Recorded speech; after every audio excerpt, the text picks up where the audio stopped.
thank you guys for being here. This is going to be a ton of fun. So if you know your downtown community church, we've been going through a relationship series, and this night was scheduled to be a Q&A with Lindsay and I, and I was texting with Adrian, and we were talking on the phone at first, and I proposed something that I think he thought would be fun, but quickly shot down, to which I shared my vision with Lindsay of sharing the stage with everybody, and then Lindsay put the friendly pressure, I think, on Wendy to say yes. And so, thankfully, I'm here with my good friends. Well, first off, my wife. She is also my good friend, Lindsay.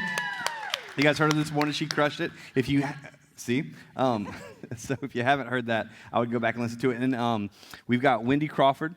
So let me tell you a little bit about. Yeah, you can. So let me just say this. Starting point. With these 4 people, there are 4 different small businesses and 2 churches collectively, 2 marriages, 5, 6. How many kids y'all have? 3, we got 2, so 5 kids. So there's a lot that's happening. This is not an unbusy world, and so I'm very thankful for you guys. Wendy owns Dance Fusion. It's a dance studio, former Golden Girl at Florida State, correct? And there's a question somewhere in this about Adrian marrying way out of his league that we're going to get to, I'm sure. And this is my good friend and pastor of Engaged Church, Adrian Crawford. Woo! Very cool. And so Adrian, pastors Engaged Church. He formerly owned a company called Game Speed, but he's now has a new venture that's incredibly successful. It's called Nehemiah. New Rules Collective. New Rules Collective, that's it, New Rules Collective. And basically, they are a consulting firm, and they consult with some people and some brands that we've all heard of along the lines of diversity, equity, and inclusion. And so anyway, I'm so thankful to have you guys as friends and for you to be here tonight. And Allie is going to be asking the question. So in a second, I'm going to turn it over to her. Allie is my project manager. Allie's the person. Let me capture Allie in a nutshell. She's the person who doesn't mind taking out the trash or running the company. Like, she has range that's really incredible. And so I'm thankful for you, Allie, for being a part of this as well, for asking us the questions. And I just say, we'll pray for you to make this thing wrap up in a timely manner. Because when just Adrian and I in general on the stages, you can already tell it's going to take a while. So, Just kidding. So yes, thank you all for coming. I'm so excited to get into the framework tonight. We had a few of you all submit questions through Clearstream and on our Instagram. So if you still want to submit a question, you can do so on Clearstream. I do not have the number memorized, but if you go to our Instagram and you go to our story, the number is there, and you can text in any questions that you may have. We're going to be updating these live, and so we might not get to all of your questions, but we'd love to get to a lot of them. So as an easy softball question, I'm going to have each of these couples introduce how they met, and then one characteristic that attracted them to each one another. So the Crawfords can go first. What's up, everybody? You guys good? First of all, before we get started, I'm going to tell you how this all came about with Ben. I actually called Ben to help me with the problem, and somehow I ended up on stage. So I walked away, Ben was like, Ben, you want to talk about like the idea? I'm like, how did I call you to ask you to help me, and somehow I'm helping you, and you still have not helped me? Yeah. Like, it's amazing. The easiest negotiations to win are the ones that the other people don't know they're negotiating. Dude, so no there you idea. go. Great job. Yeah, I got you. Well, how I met Wendy, I played basketball at Florida State when he was a Golden Girl. First thing I said to my wife was, when are we getting married? It's the first word I ever said to her, is when we're actually getting married. And so that was it. Now, again, I was not a follower of Jesus at the time. And so, fellas, this is the thing. Listen, shoot your shot. The rim's always open. You know what I'm saying? So I was out there, Steph Curry. I shot my shot. And she didn't really like it too much. But over time, I mean, listen, the kid was irresistible. And so she irresistible grace. That's Calvinism. I like that. That's good. Yes. That was his first. They were walking from the basketball training facility, and we were walking to the check-in point. He was like, "Hey, girl, when we getting married?" I was like, "This is why I don't date athletes, right here." And then here we are. So 20 years later, I'm apparently a liar. I do date athletes. But yes, no, it was a lot of interesting beginnings of trying to figure out who we were. We were not saved when we first met, and then we got saved, and so that was a whole different process, reestablishing our relationship, and now we're 20 years in and have 3 awesome kids, and yeah, yay. All right, so I mentioned this morning. I was in grad school, and I agreed. My roommates wanted me to go on a blind date, so I said, well, this will be fun and won't work out, and so I'll go back to Tennessee. So I went to the Red Elephant Red Elephant was the hot spot back in the day. Let's not pretend like that was like low Was it, class. though? Yeah. Was it Dude, the you're Man, acting we like, didn't you're have- acting we like didn't Red Elephant is like it's like Tao Restaurant in Vegas, right? It's Red Elephant, right? Bro, have you ever had their boiled peanuts? That is See? the most. See? Listen, that is See? the most country boy thing you say. Boiled peanuts, like, yeah. Like, listen, do you see? Don't what sleep color- on it, that's you, all I'm you saying. See, I am black, right? I'm not going around like, yo, boiled peanuts, fam. That's what I'm getting. But I'm saying, just trying, just like. You I know, feel like don't this sleep. is when I'm supposed to jump in as the moderator and like get us back on track. So, Lindsay. Thank you, Allie. All right, yeah. So Red Elephant. I sat in my car because he was late, of course. Whoa. But you know what? He looked really good in his. Oh my gosh. This outfit was cool at the time, man. Don't. Like Red Elephant was. So it was a. Did y'all hear butter, it's Pastor Appreciation Month? It was a. Yeah. Yeah. It was a butter yellow polo with a navy That's- blue sweater vest. It was great.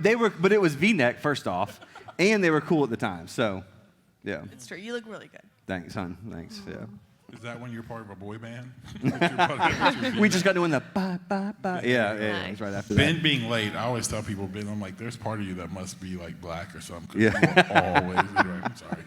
Just so you know, you guys are going to listen, I say a lot of like racial type of things. So Yeah. if you get offended, oh my God, I can't believe he said that. Yeah. You're in for a ride. Yeah, Okay? yeah. Just remember, I didn't say it. Okay, that's all I'm Sweet. saying. So, yeah. All right. No, that's so good. thank you all for sharing. Those Yeah. were both lovely in their own ways. Well, hold on. What did y'all like about each other? Oh, right. Don't say anything. Athleticism. One thing, one sentence or less. One thing. Oh gosh, you go first. That was hard. I would say Oh, this. pick a good one. No, I would say, I mean, at that time, I mean, I think there was always this part, which again, 23 years, you've been married for 29 or 23 years, it's 100%, it's just her, like, commitment and, like, loyalty is, like, it's fascinating to me, you know what I mean? Like, she truly is, like, like, ride or die. Like, I will go through, like, the world for you, and that's how she is with her friends and stuff like that, and that was always very attractional to me. Thanks, babe. He's cute. I think for me, from from our first real conversation, I was like, I feel like he's a safe place, and he's still that. So I appreciate that. That's good. I'm gonna hold on to this because he's scary. All right. You can go. One thing I appreciate about you is that. Yeah. Oh. So many. That's when you say there's nothing. You're like, oh, there's so many. No, there is. What do I pick? I think, like we said, the dents in the door, right? I think you're the perfect person for me because you see my dents and you help me through them, and then you love me anyways. So that's what I appreciate about you. Oh. To be all fair, I have far more dents, but so I'd say I'll answer it this way. I'll frame it this way. One of the first things that really stuck out to me, and that was the initial thing, like this is different, is she was brilliant but approachable at the same time. Her level of intellect, and she had read far more than I was. I could tell she was going a lot farther in life than I was, and I mean, she would legitimately come home. So she used to work as a therapist at a juvenile prison, yeah, for lack of a better word. And so I remember one time when Bonefish was cool, we just go to like, what's the most typical restaurants you can find? So one time we met my dad. I think the first time we met my dad, we went to Bonefish, and she had just come from having incredible rapport with these 15 to 18-year-old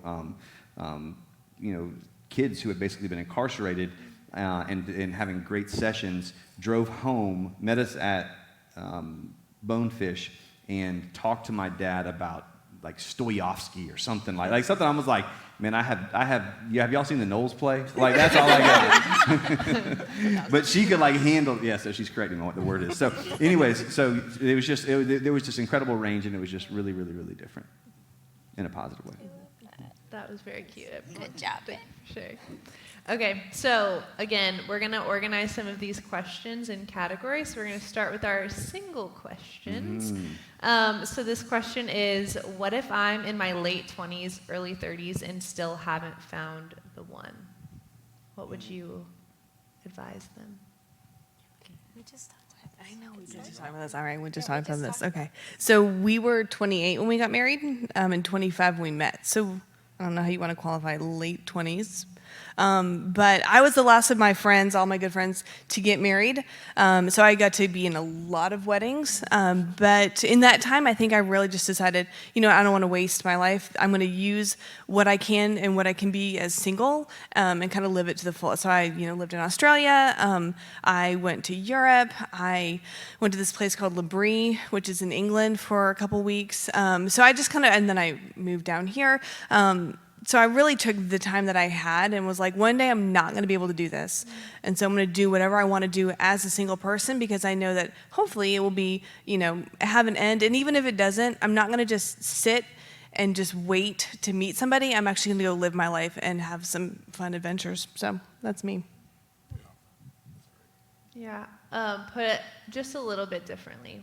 As a friend to someone who's saying this, if my friend is coming to me saying, I think I missed my chance in college. Like, I had all these people around me, and now I'm like in a young professional setting. What do I do now? Like, did I miss the boat? Like, what would you say to me as a friend to tell them? Well, you just tell them that they got married in college, they're probably going to get divorced anyway, so you catch them on the second round. Just kidding. That was Adrian who said that. Pastor of Engaged Church, for those of you who are podcasting this later. No, well, I mean, to that, I'd like a sense of singleness is a sense of worrying about the things of the Lord, right? That's what the New Testament kind of clearly speaks about, is that's kind of the mental preoccupation, is Jesus, the things of Jesus, the things of God, and focusing on that. And so that's kind of one of the primary focuses and points and purposes behind it. But I think behind that, it's a really big myth that I think is unfortunately propagated in especially Southern Christian culture, that you got to get married and you got to get married young. I think it's by 25, your prefrontal cortex has not even fully developed yet, right? So what that means is that you don't even fully comprehend the consequences of the long-term decisions that you're making. And that's not to say that you're always going to make bad decisions, because God's grace is there, because I make bad decisions every day, right? But at the end of the day, like, the idea that because you haven't done it by that point in time, you've missed the boat and that there's nobody left, it's just, man, I am so thankful, in fact, for us, that we met later on in life and really got serious about, marriage later on in our dating relationship. And one of the great things was she knew who she was, I knew who I was, and not only that, but we both knew who we were, what we were called to do, and the direction in life we were headed, right? And so when we're talking about us, it just makes it that much more easy and clear to define if we think that this thing's going to work out. And so I'd say there's a lot of it that, unfortunately, Christian culture says, man, like, you probably, to the school, you grew up at small Christian college, ring by spring, and if you don't have your ring by spring, you ain't getting a ring at all type of thing. And I think that is insanity, personally. And I don't find anything terribly biblical about that thought. Yeah. And I think that goes back to what, Lindsay, you were sharing this morning about what are the core beliefs that you're telling yourself. Is like the idea that you have missed the boat, is that like, oh, I'm not lovable anymore because no one has chosen me, and then I guess diving deeper into that thought. Yeah, and I would say for you too, that was one of the things that was really attractive about you, was that you knew who you were. There wasn't a wavering in confidence, and you knew the things that you were going after. And I was like, man, I want somebody that wants to change the world. So it was awesome. Yes. The Crawfords, this one will go towards you, because we'll give the Kempers a break.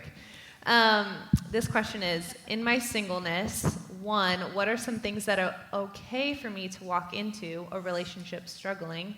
And 2, what are some things that I absolutely should not be struggling with when I go into a relationship?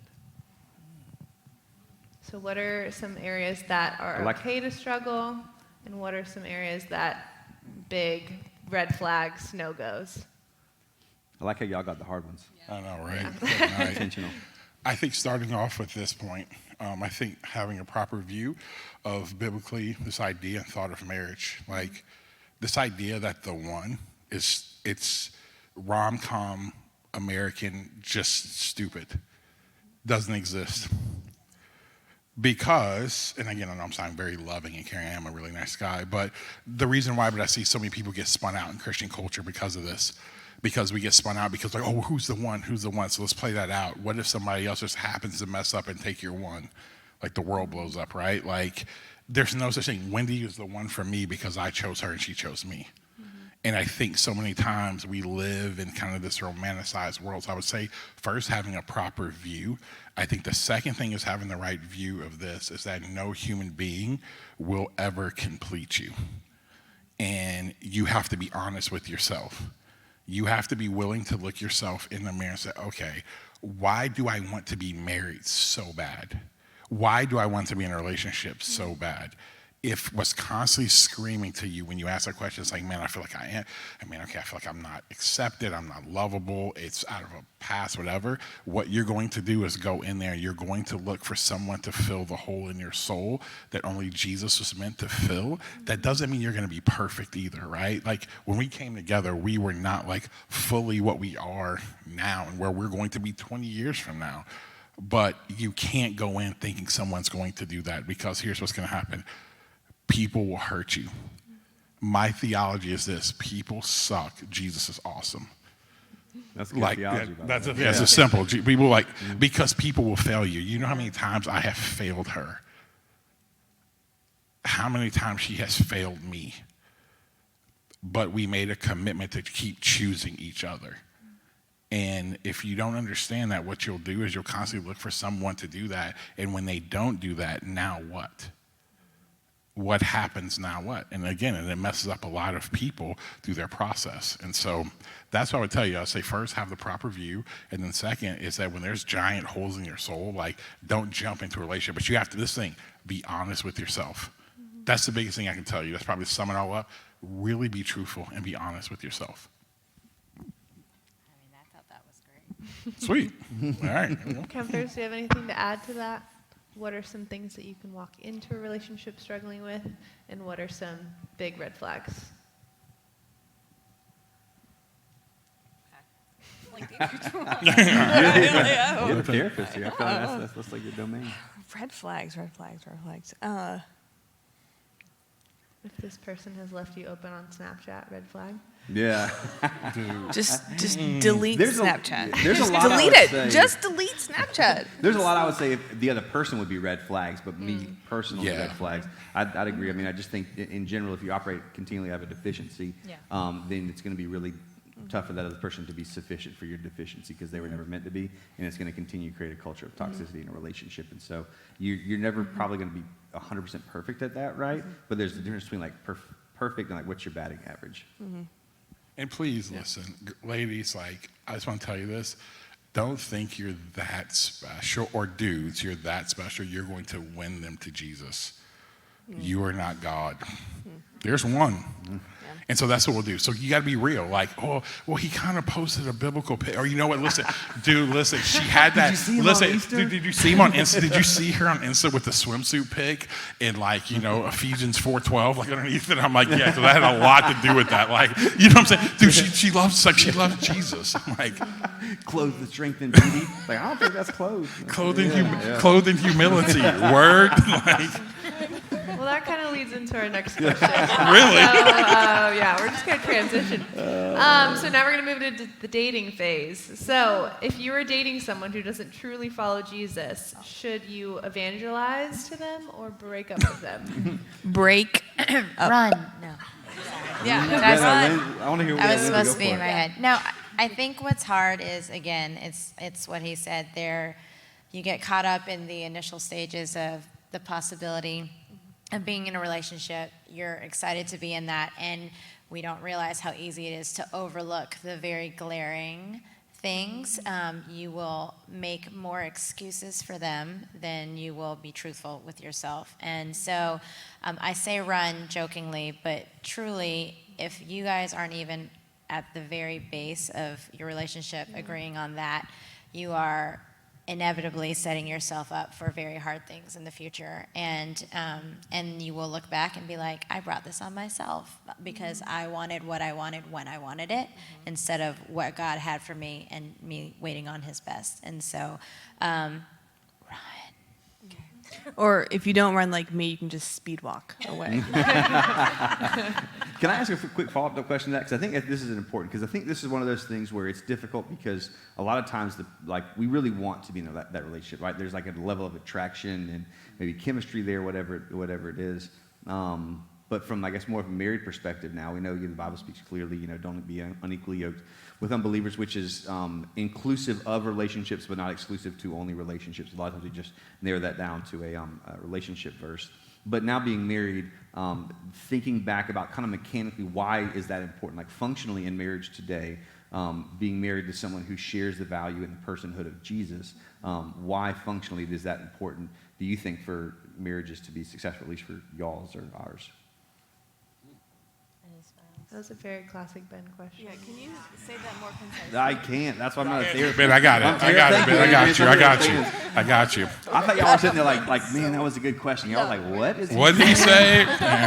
No, it's this, because let me tell you this. 20 years into being married, I have personally, so let's talk about us, I have suffered with, with depression and all those things. Life is really hard.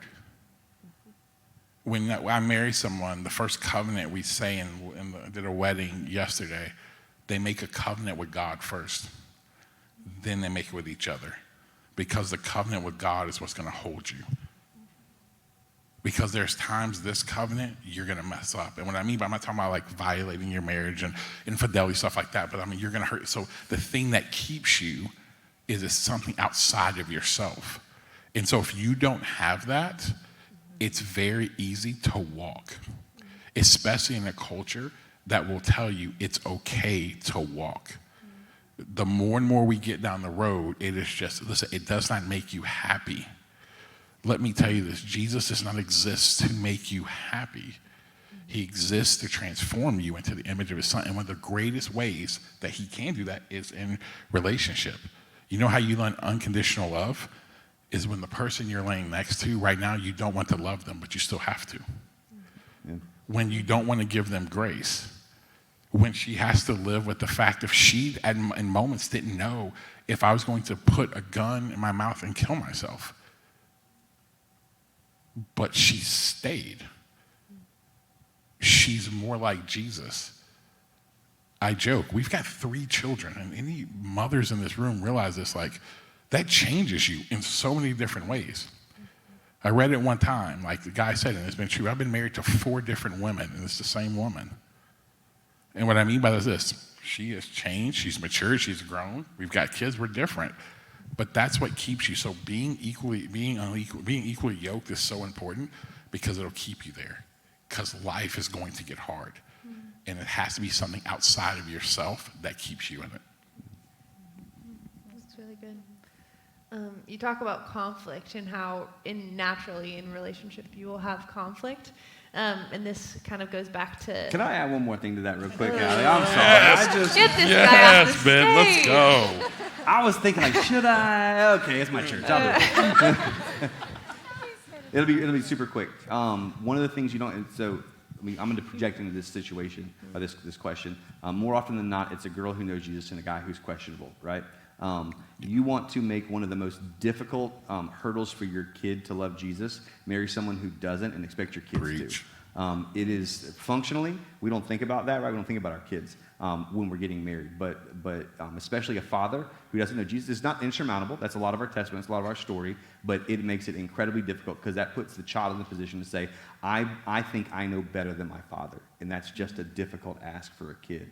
And so I would just say functionally, there's some real, there's a lot of just functional, practical aspects that are difficult with that. But that's, as you're thinking about kids, that's one I would definitely say is just a real practical thing you got to think through. Okay, that was worth the interruption. Yes. Your Yes. excuse. Got it. Okay, yes, going back to what I was saying, conflict obviously arises in dating and in marriage, but particularly in dating, how much conflict is too much conflict, and how do you know when it's time to this is a little bit more serious and maybe not the best relationship for me to be in? How do you know when it's time to walk away in terms of how much conflict you experience? I don't think there's an actual line in the sand, but Conflict doesn't get better when you get married because you're making more and more decisions that are going to be impacting your future and both of you together. So I think I don't necessarily know it's like, oh, well, you've hit the point of too much conflict now. But I think it's something to be mindful of, that you are fighting or bickering every day, every other day, a couple times a week, then that's something to think about because it's not going to get easier when you get married. So. And have kids. Ew. And have kids. When you were like, oh, yay, I slept 5 hours last night and I feel awesome. I would love to love you so well right now. Right. Yes. So, yeah, just be mindful of that. Like, yeah, it's going to increase with stress. So. Yeah, the person asking the question, I would ask you to go a little bit deeper. Instead of saying how much is too much conflict, the question needs to be, why are you having conflict? Like, why? Instead of it being like, because that's what we do. We do surface level. Like, well, we're having too much conflict. The question is why? And if you're willing to do that, then you can kind of start getting to it because it's the why you, is it them? How do you handle conflict? What happened growing up? Because some of you grew up in homes where, man, conflict happened, you just turn up, right? And it's just like, that's what you saw, so that's what you do. Others, it's flight. You just run in the corner. And so I think you got to ask yourself, why is there conflict? Because that's actually going to answer, is it the right situation or when is enough or whatever? Because there's something fueling. And let me just give you just a word of wisdom. Whatever your first feeling is of why it's conflict is never the real reason. You got to ask yourself why about 2 or 3 times to actually get to the real reason. That's good. Wow, we're just breezing through. That was the application from Lindsay's sermon today. Oh. See, there we go. Okay, Holy Spirit. Okay. This next question is open-ended, so feel free to take it which way. How do you not only set clear boundaries in your relationship, but make sure you keep them? So I'm sure there's lots of different ways to do this, but maybe a way that you found helpful in your dating relationships.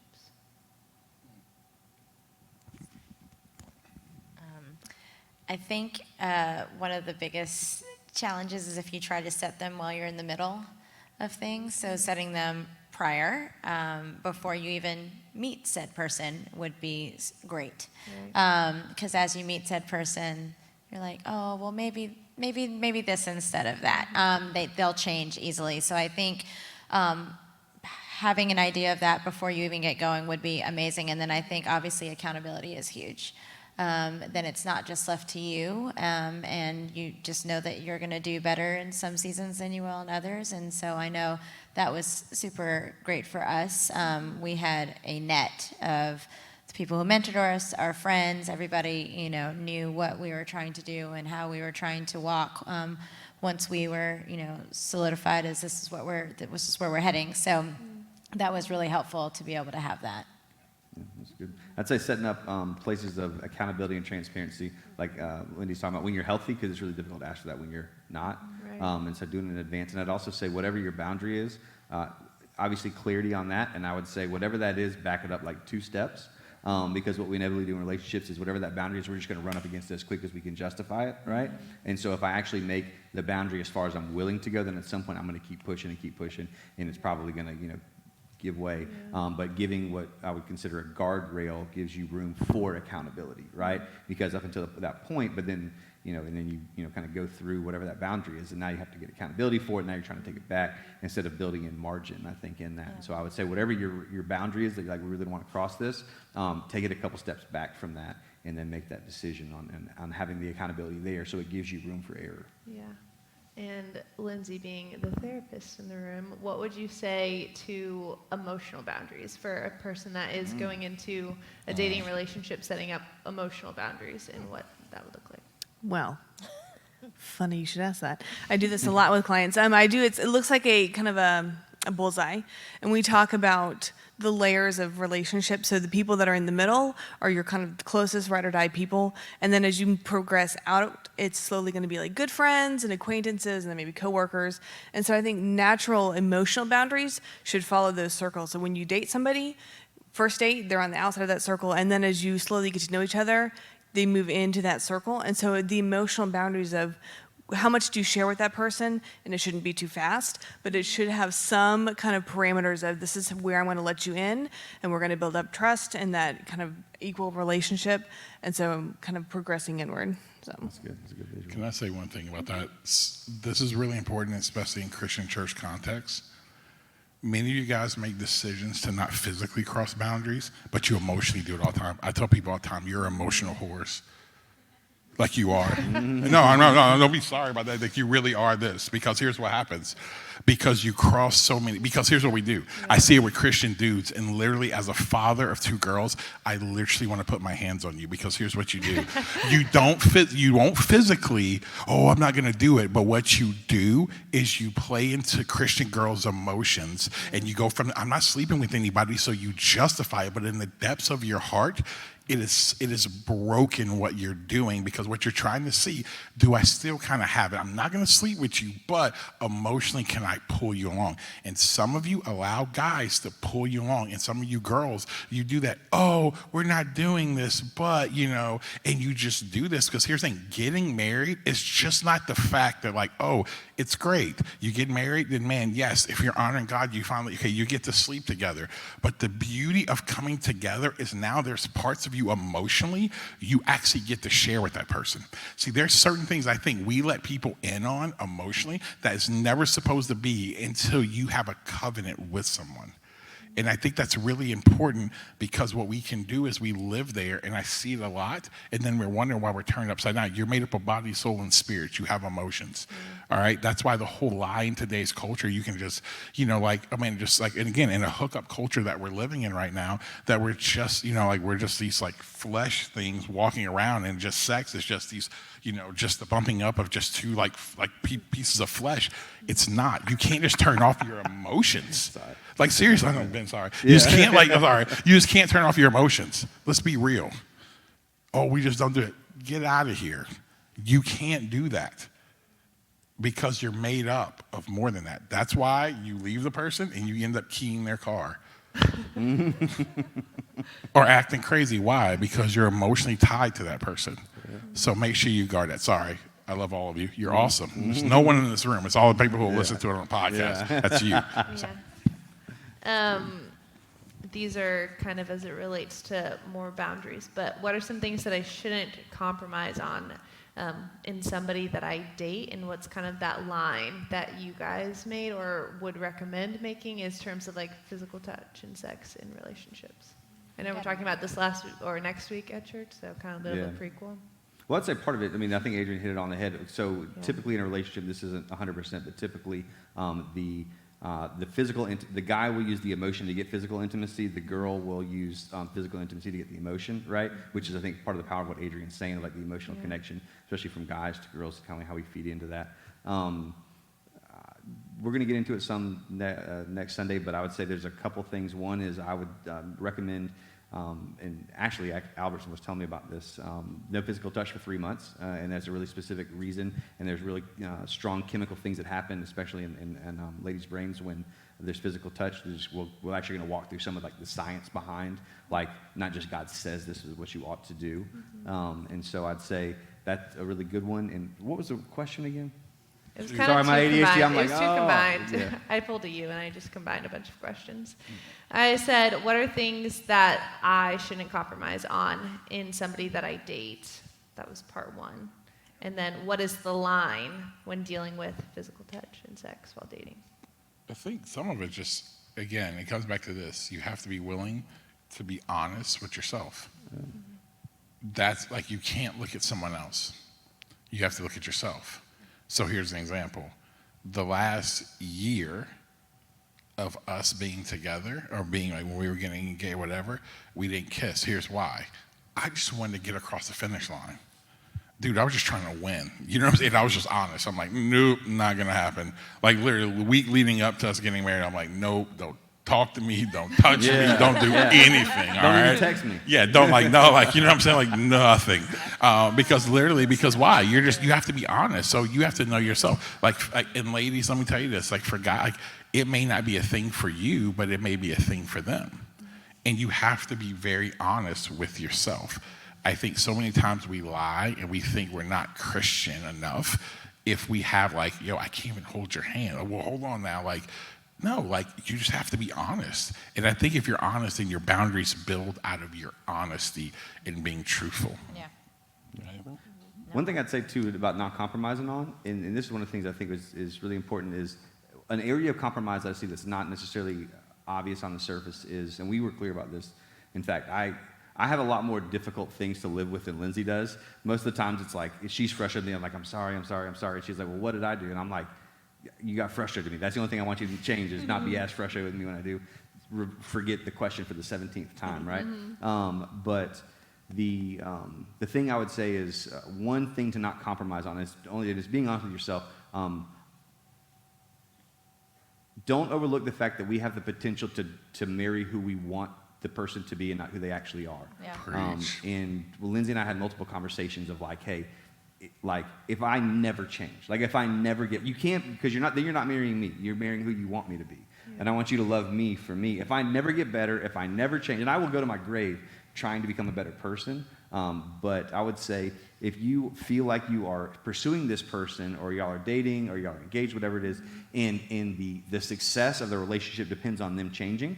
And in fact, them getting worse because in marriage, the frequency increases of friction because you're around each other, the communication, the conflict, all that stuff. So if it actually just gets worse and doesn't get better, is this still a thing that you not just feel like you could make it, but you would still look forward to? Because if that's the case, then I think there's a lot of things that you can get through, and that's some of the stuff that's like, hey, I know I've got a lot of, tendencies, and so within that context, like, are you cool with me? Not just like who you want me to be. Yeah, year 7 of marriage, you wake up. Like, you literally wake up to like, oh, you're not going to change, huh? Like, seriously. And that's why people in 7, like, they really start going sideways a little bit because you're like, you think they're going to change. Everyone goes into it, like, Ben hit that. Now, you guys have to I want you to really hear what he said. And why I want to emphasize this because it's one of the realest things that you will hear. Most people, you think you are so good, or we are all so good, they're going to change because they love me and they love Jesus. They're going to try, but some things, let me tell you this, they're just going to be like, I love this woman, but here's the truth about it. She always is going to put more on her plate than she can possibly handle. And that's just how it is. And you know what? She's going to be stressed. It is okay. And you know what? That is just part of it.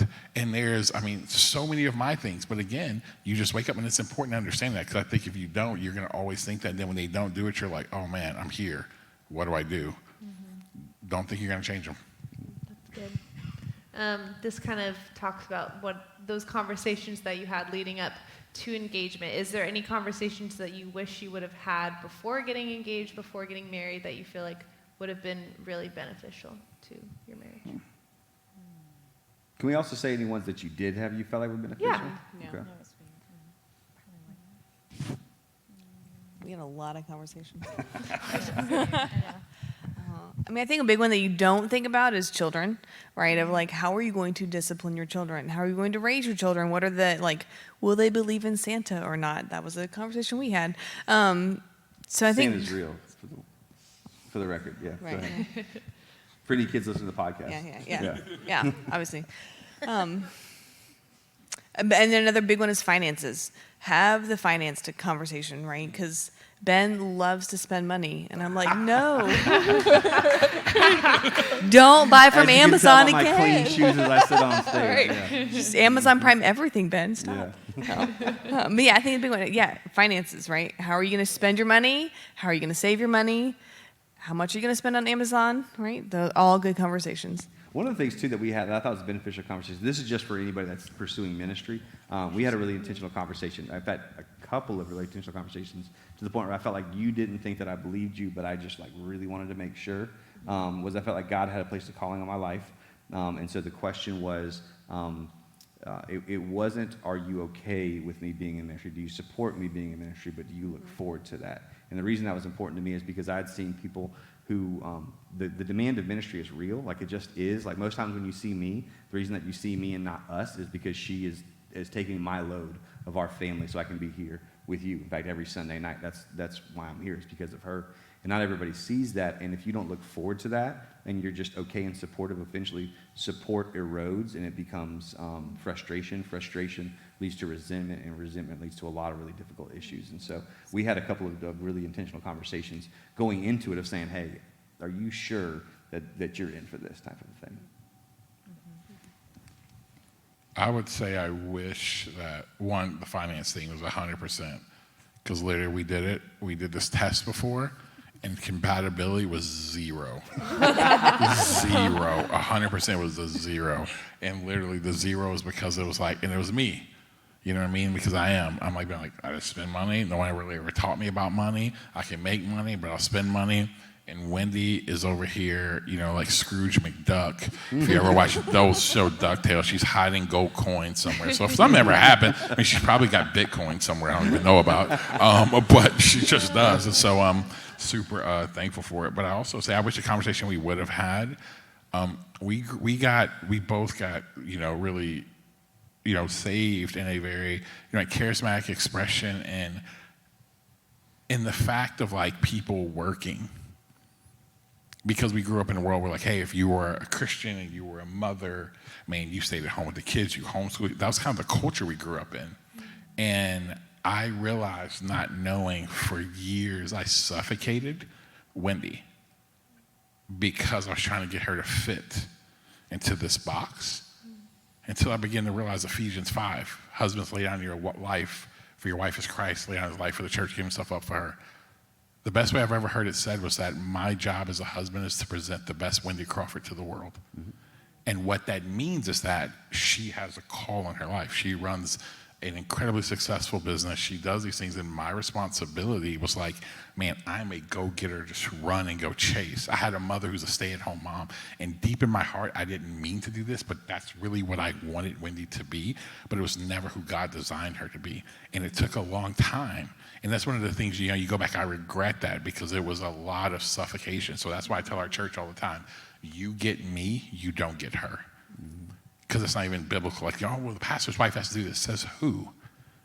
But I think it's really important. I wish I would have had that conversation, because, again, living sometimes in a world where you're like, we are two parents, who run businesses and lead our children, and we do this church thing and whatever. And sometimes we deal with the pressure of people like, people like looks at us sometimes. Oh, you both work? I'm like, yes, like most of society. You know what I'm saying? Christian bubble's the only place where this doesn't happen sometimes. But anyway, that's the conversation I wish. I like it. Thanks for sharing. Okay, moving on to our married section. We're almost through. All right. The easiest portion, being married, right? For all the problems go away. Yeah. So this question is, what is your advice for a young couple when one person wants to get married very soon and the other one wants to wait a few years solely because they feel like they're too young to be married? Okay, that's a big thing that we're disagreeing on. Mm-hmm. So I think that goes back to everything that he said about why, knowing yourself, understanding, who you are, where that person is. If you guys aren't on the same page there, that is maybe not a red flag, but a nice bright orange that we may need to consider. Yeah. To say too young doesn't even make sense. That's not a reason. That's a state of being, right? Like, young is meaning something underneath that. Like to say, I can't get married because I'm too white, right? Like that doesn't even make sense. So to say I'm too, I knew it. In today's world, I don't know, man. But it's one of those things where, that in and of itself isn't a reason. Right. It just is a thing. And so what that actually you're saying is there's something about youngness, the state of youngness, that I feel like maybe I haven't experienced, I haven't done, I haven't whatever. And so it's getting to the point of getting to the bottom of that, right? Being young isn't a reason. It is a state of being, and underneath that state of being is the reason. Right. Yeah. I just have feelings. I don't know what my thoughts are about that. I think it's a bright orange flag, like when you said, like, oh, maybe pause and think about that, or call me. Yeah. Especially a couple years, break up. Well, that's true. That's just probably. I don't know. It didn't. No, Pray about I'm it. with you, Ben. A couple of years, you're like, Yeah. Like If you're it's up. like, hey, I want to get married now, well, give me a half a decade. All right. Well, man, you can go kick rocks with that. Like, that's ridiculous. All right, we got 2 more questions. That's what Paul would have said, too. What was the most shocking or surprising thing you experienced as newlyweds or the first few months of marriage that maybe you didn't anticipate? Dude, how unbelievably selfish I am. I will agree with that. Wow. The first few months. Yeah, I mean, you just don't realize it because you actually think you're like a naturally giving person until you actually have to live with that person all the time. And you're just like, I want my space. Like, what are you doing? Or like, I mean, I am that way. I'm still this way. Like, you're eating. Like, I'm the type of person, like, I'm still selfish in this way. So ladies, I tell her all the time, we go eat. We work really hard. I have the ability to pay for this now. Okay, we're in college, maybe not, but now I do. So do not eat my food. I will order you whatever you want. 2 of them if you want it. But I ordered this. This is my food, and I will eat my food. And I don't want to share with you at all. Why would I share with you?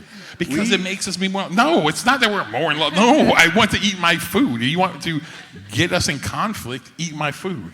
Sorry. I just want you guys to know that we just came from a restaurant where I shared my fries with Wendy. So Wendy, I got you, man. I got you. Yeah, just call me.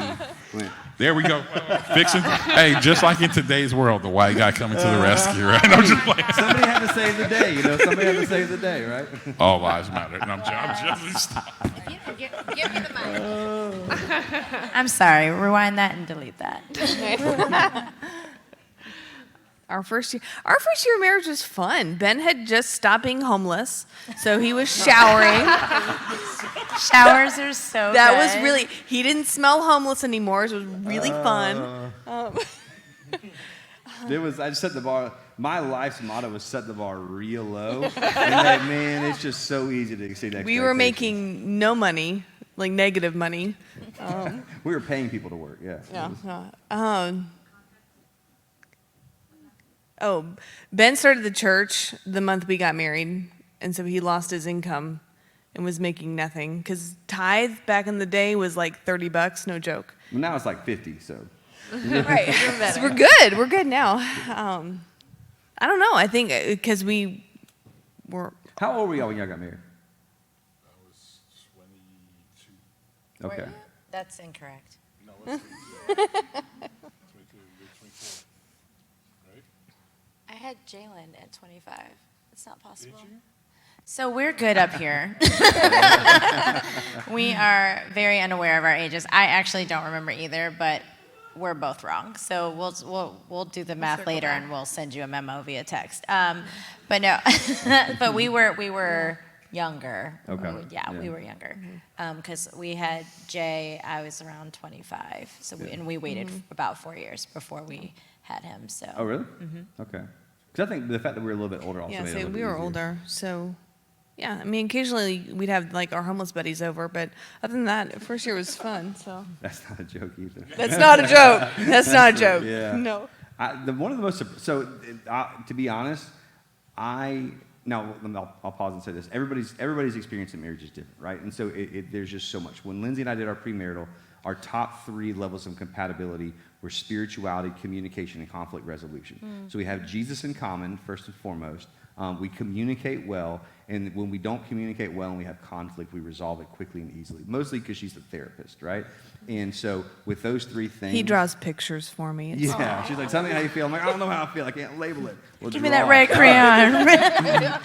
But I would say that, honestly, for me, one of the more surprising things is I thought, like, I have had so many friends who that was their story, that was really, really, really difficult. And I do think that's a legitimate expression of a lot of people's story for us. That wasn't ours. I was surprised by how, I don't know, I knew I liked you, but I was like, yeah, it turns out it's right. I do. So I was surprised by how easy. I feel like I shouldn't say that out loud because then it just makes everybody else just feel difficult or the wrong expectation with that. But that was probably the biggest surprise to me is like she was just awesome. Oh. Adrian got awesome later. Yeah, when he was 28. So No, he really was fine. We were both a mess. We got married and moved to Spain because he was playing basketball overseas. So we had a little bit of a different story. That's before, all the social media things to kind of keep you connected. So we really were by ourselves. We knew 8 people over there that spoke English. We had one channel that had American TV situations. So it really was a whole different situation for us. The community was huge for us when we were here, and so now we really had to stand on, like, it's literally you and me. I'm mad at you, but you're the only person who can even understand what I'm saying, so I'm really stuck talking to just you. I was telling Lindsay we had very expensive phone calls with our pastor and pastor's wife at like 3 a.m. because our time zones were so different. But yeah, I think, I definitely, I tend to Cinderella things. I like to believe the best in people, and I like to overlook things. This is why I said don't overlook them. Because then you're like, oh, wait, this is real. And we really had to work through that. But I do love that we had that time because we couldn't go to other things or other people. It really was, all right, we made this commitment, so let's live this out. Yeah. And so we really had the opportunity to work through a lot of differences, hard things, and so it was hard, but it was good. Yeah. So when we did come back to the States and decided to stay, I felt like we were in a really good place to where, we literally left leave and cleave. That happened. Like, we left everybody and everything. So, so it was hard, but it was good. Yeah, that's good. That's good. Last question. I snuck in an extra one, so this is actually the last one.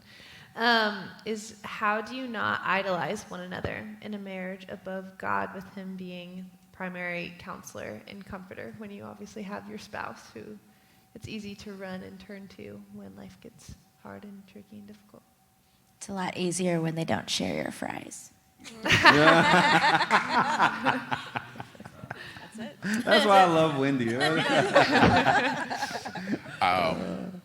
I would tell you this, is that you have to, for the rest of your life, begin to be, one of my heroes is here. I tell a guy, Dr. Mike Zoda's here, and he, pretty much I tell people he was the answer to prayer that saved my life, right? And one of the things he constantly says is be an expert of self. I think how you don't let your spouse be an idol is when you're an expert of self. Meaning you begin to see what drives you, because when you begin to really dive into that, if you're not aware, you'll try to find something else to fill that for you.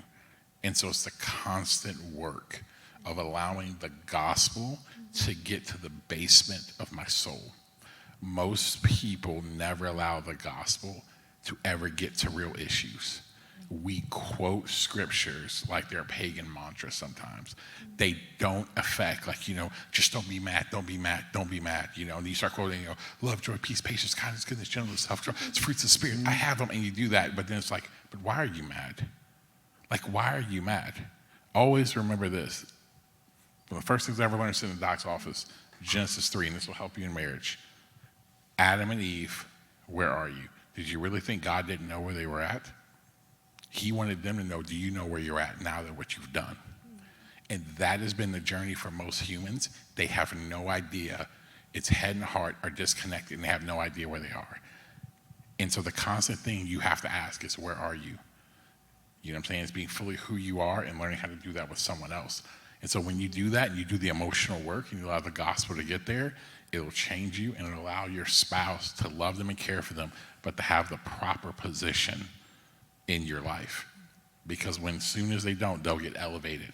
And I would say a good thing that becomes a God thing is a bad thing. Yeah. Yeah.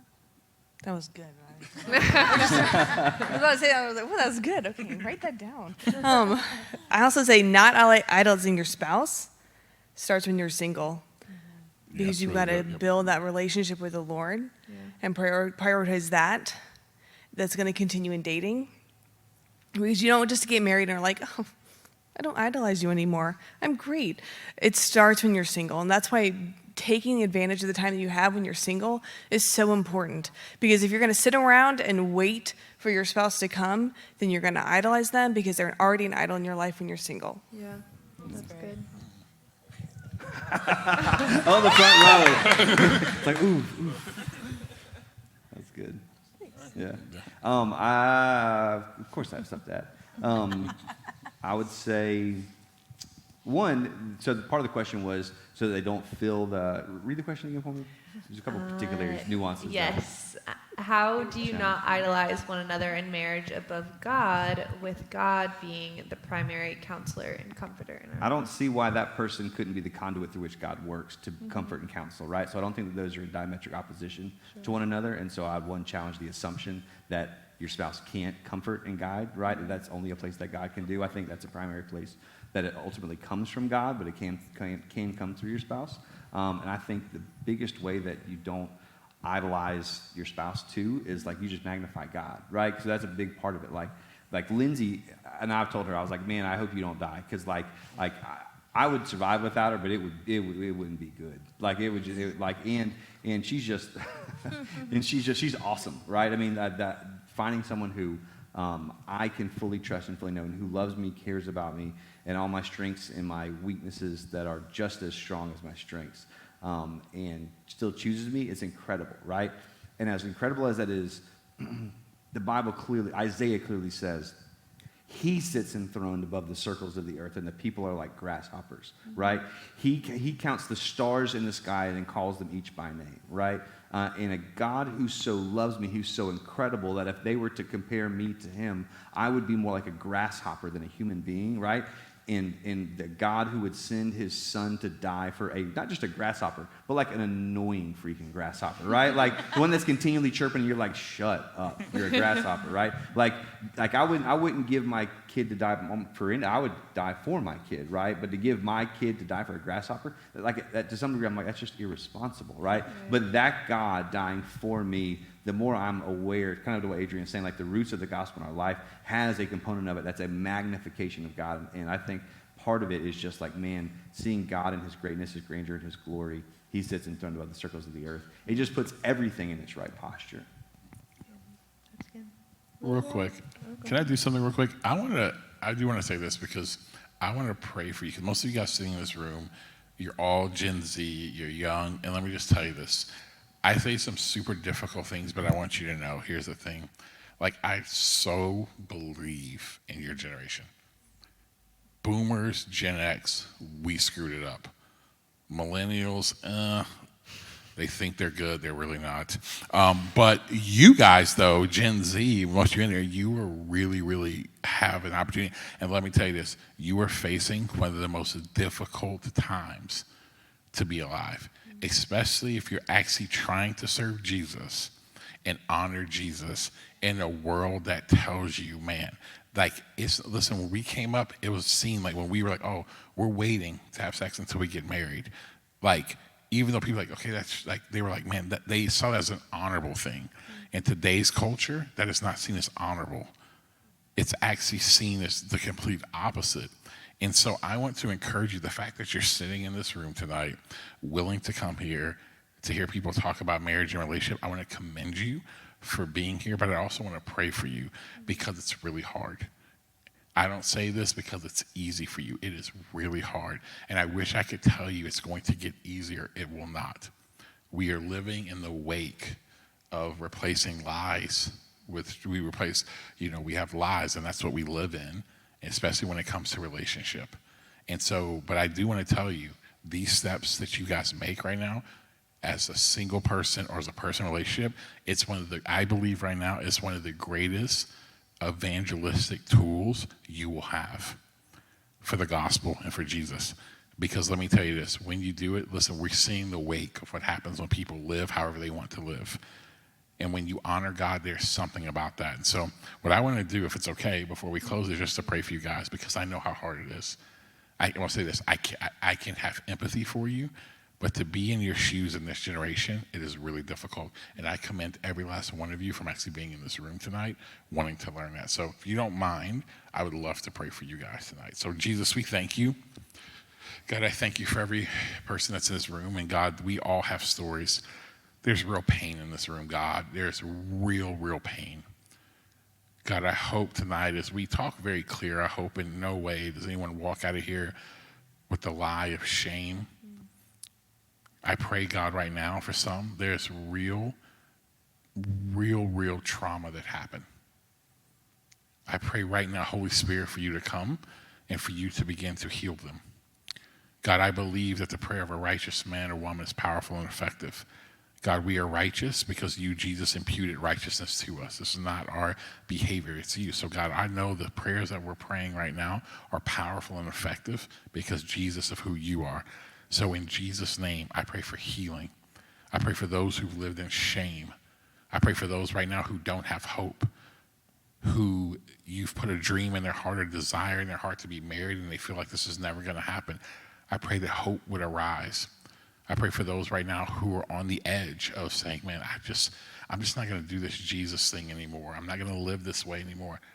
I pray that they would I pray you would begin to move in their heart to realize this is the greatest thing they could ever do with their lives. I pray for those right now who are struggling. I pray for strength.